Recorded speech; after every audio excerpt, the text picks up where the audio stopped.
ఈ రోజు వరకు అతను పట్టుకునే ప్రయత్నం చేయలేదుగా. ఎక్కడ దొరికాడు కానీ స- కానీ జయచంద్రారెడ్డి? సస్పెండ్ చేశారుగా ఆయన పార్టీ సస్పెండ్ చేశారు. ఏం పార్టీ చేసుకోను, నుంచి. నేలకి గీసుకున్నాను. తర్వాత అతను ఏమైనా తిరగకుండా ఆగుతాడా?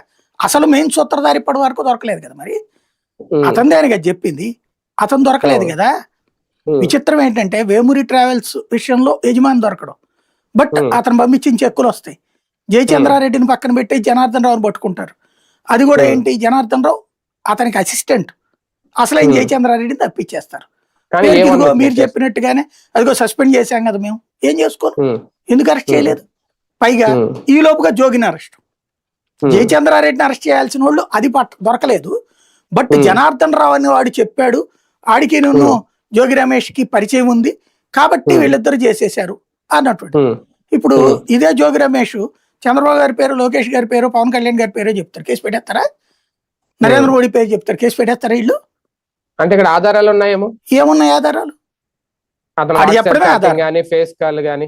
అదే అది ఎక్కడ ఉంది? ఏం పట్టుకున్నారు? ఆడి ఫోనే దొరకలేదు కదా. ఆడి ఫోన్ దొరికితే మీరు చెప్పినట్టు ఆధారం ఉన్నట్టు, ఆడి ఫోన్ దొరకలేదుగా, మరి ఎట్ట ఆధారం దొరికింది వీళ్ళకి? ఆడి ఫోనే దొరకకుండా వాడితో వాడు అంత కూర్చోబెట్టి చక్కగా వాడి చేత ఒక స్టేట్మెంట్ ఇప్పించింది ఎవరు? పోలీసు అధికారి మాట్లాడుతున్నది కనబడుతుంది కదా అక్కడ వీడియో, వాడి ఫోన్లో నుంచి అని చెప్పారు. వాడి ఫోన్ అక్కడ వదిలేశాడని చెప్పారు, ఆడి ఫోన్ నుంచి చెప్పారు. అక్కడే ఈ కేసు మొత్తం డైవర్ట్ అయిపోతుందని అర్థమైపోతుంది. రెండోది వచ్చేటప్పటికి ఏదో వాట్సాప్ చాట్ అని